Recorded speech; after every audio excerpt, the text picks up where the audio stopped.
Cada vez me entendéis peor, pero bueno, ¿mantenéis todavía? Vale. Último tema antes del descanso. Síndromes mieloproliferativos crónicos. Tumores crónicos, por lo tanto, lentos, progresivos, que difícilmente curan, pero matan lentamente. Y son de estirpe mieloide. Son 4 con características comunes. El origen es el mismo, célula madre del pluripotencial. Suelen asociarse a esplenomegalia, dato muy importante. Suelen tener mutaciones del gen JAK2. Lo han preguntado por primera vez en el último examen. En ellos se contraindican los alquilantes y pueden transformarse de unos en otros. La primera, leucemia mieloide crónica, es un problema adquirido, donde hay un tumor de estirpe mieloide que se asocia al cromosoma Filadelfia, que es una translocación, es decir, es una translocación del oncogen Abelson del cromosoma 9 a la región BCR del cromosoma 22, dando lugar a ese oncogen que es el ABL-BCR. Cuando aparece este oncogen, aparece una actividad tirosínquinasa muy importante, lo cual lo que produce es un rápido crecimiento de las células debido a la expresión de las proteínas P190-210 en las células de estirpe mieloide. La clínica inicialmente es leve, síndrome general, asociado, por supuesto, a una esplenomegalia gigante, cada vez mayor en función del tamaño del tumor. Las adenopatías muy raras. Si aparecen adenopatías, probablemente nos hemos equivocado de diagnóstico. Y no os olvidéis que eso es el inicio. Inicialmente es fase crónica asintomática, pero en esa fase es donde la fosfatasa alquilina granulocítica está baja. A partir de ahí sufren nuevas mutaciones, algunos incluso tienen un doble cromosoma Filadelfia y la enfermedad se transforma hacia una leucemia aguda. Pasa por distintas formas, distintas fases, hacia una leucemia aguda y en esa fase es la fase que acaba falleciendo el paciente. Diagnóstico, leucemia, por tanto leucocitosis, pero sin hiato, con muy pocos blastos, porque es un problema crónico, no agudo. Acordaros que el cromosoma Filadelfia suele aparecer, 5% es negativo, pero suele aparecer, y en la fase crónica la fosfatasa alcalina está baja, al igual que ocurría en la hemoglobinuria paroxística nocturna. Cuando se transforma en una leucemia aguda, ya no hay nada que hacer. Tratamiento, lo más importante. Único curativo, el trasplante. Mejor en fase precoz, en jóvenes, y mejor si el trasplante es desde gemelo univitelino, es decir, trasplante singénico. Tratamiento no curativo, no elimina el cromosoma Filadelfia, pero digamos frena la evolución por excelencia. Imatinib. Acordaros que es hoy en día la primera línea de tratamiento en todos los pacientes. Primera línea de tratamiento, imatinib. Si hay recidiva, si hay una recaída, ¿qué hacemos? En principio, otros fármacos, digamos, primos del imatinib, el disatinib, nilotinib y otros nuevos que están apareciendo, solo con una excepción, salvo que la recidiva aparezca en una persona muy joven, donde, si se puede, se hace el trasplante. Si no, es decir, si la recaída no es en un paciente joven y además tenemos un gemelo univitelino, olvidaros del trasplante. De elección, un segundo inhibidor de la actividad tirosínquinasa. Eso es hoy en día tratamiento de elección. El resto de tratamientos, olvidaros. Y lo pongo aquí para recordaros lo que os dije en la primera vuelta, que el imatinib se está utilizando también añadido a otros poliquimioterápicos en las leucemias linfoides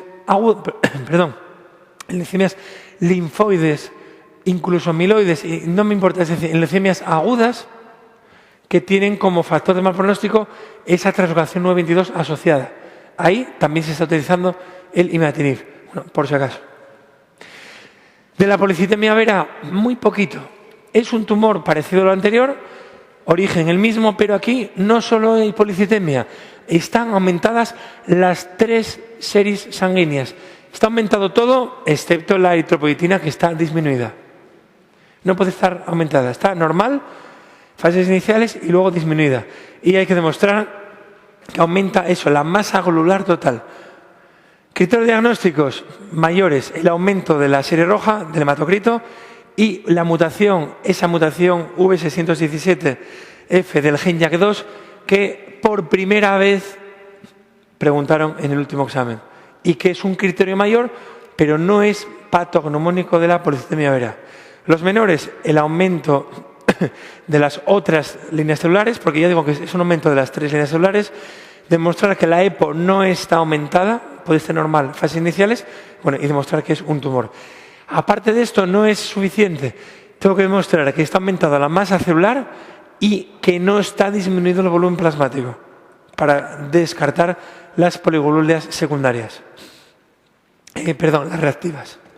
En la clínica, síndrome general, hiperviscosidad y, por supuesto, como todos ellos, una gran esplenomegalia. Complicaciones más importantes, las trombosis, sobre todo debido a que hay una gran cantidad de células en el torrente circulatorio. Por tanto, principal causa de muerte de trombosis. Eso nos recuerda a la principal causa de muerte de la hemoglobina parasitática nocturna, que era ese síndrome de Buchiari. Y recordar que esta, como cosa excepcional, aunque es cierto que tiene muy buen pronóstico, para ser un tumor sobrevive en 10, 12, 15 años. Fases iniciales, se habla de una fase gastada o quemada, donde se puede transformar a la siguiente que vamos a ver a continuación, en la metaplasia mieloide anogénica.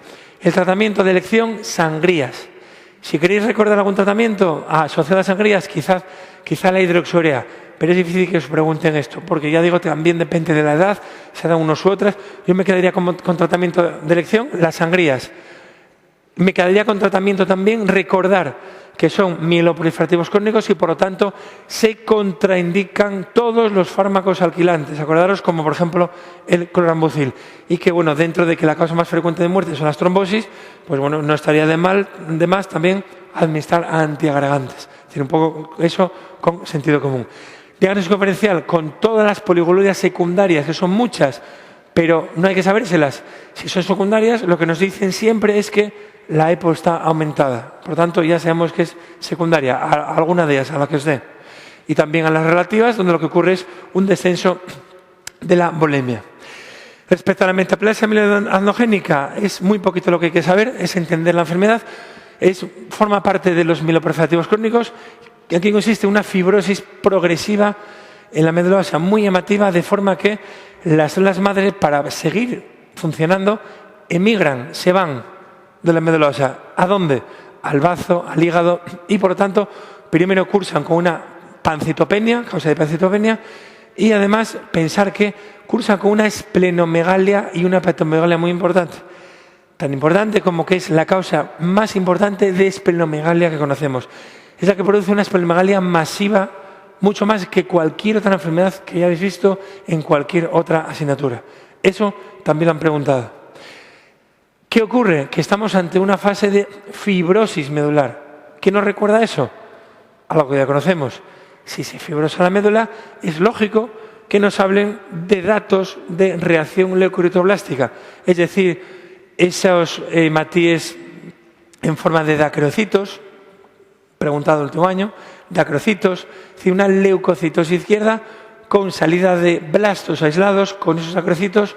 Eso es la relación leucoritoblástica, que por supuesto ocurre en este caso porque hay infiltración medular. Y la última fase ya sería una fase muy dolorosa, donde hay una formación de hueso, incluso se forma hueso. ¿Qué encontrar el diagnóstico? Bueno, pues estamos estudiando un paciente que se fibrosa la médula, por lo tanto, pancitopenia. Si hay pancitopenia, ¿qué hay que hacer? PAF. No es diagnóstica, biopsia. Y ahí es donde aparece, mejor dicho, no aparece nada, porque no hay células. Y también recordar, mutación del gen JAK2 en la mitad de los pacientes. Decimos que no es exclusivo de la policitemia vera. Olvidaros el tratamiento, porque no lo hay, sintomático, el único tratamiento curativo es el trasplante. Y como último, en la trombocitosis esencial, que es un poco similar a la anterior, hay una proliferación, en este caso, de plaquetas dismórficas y disfuncionantes en médula ósea. Suelen ser asintomáticos al inicio, como todos. Como las plaquetas no funcionan bien, podemos tener problemas o de trombosis o de hemorragias, cualquiera de los dos. Si tenemos problemas de trombosis, podemos tener riesgo de alteración de la microcirculación, y ese es el motivo por el cual, aunque sí que puede haber esplenomegalia, es de las 4 donde aparece en menor frecuencia. Aunque es una cosa común a todas ellas, aquí aparece en menor frecuencia por eso, porque pueden tener pequeños microinfartos de la arteria esplénica.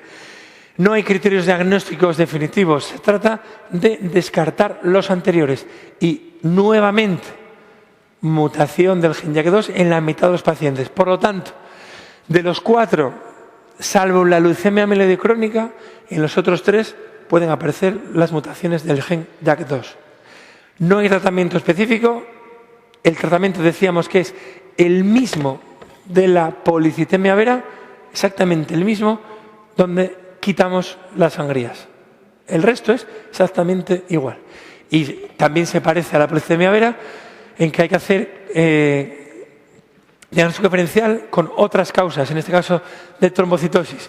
Acordaros en inglés, CID, tumores, hemorragias, enfermedades inflamatorias, esplenectomía y una vieja conocida, la ferropenia. Acordaros que cayó en el último año.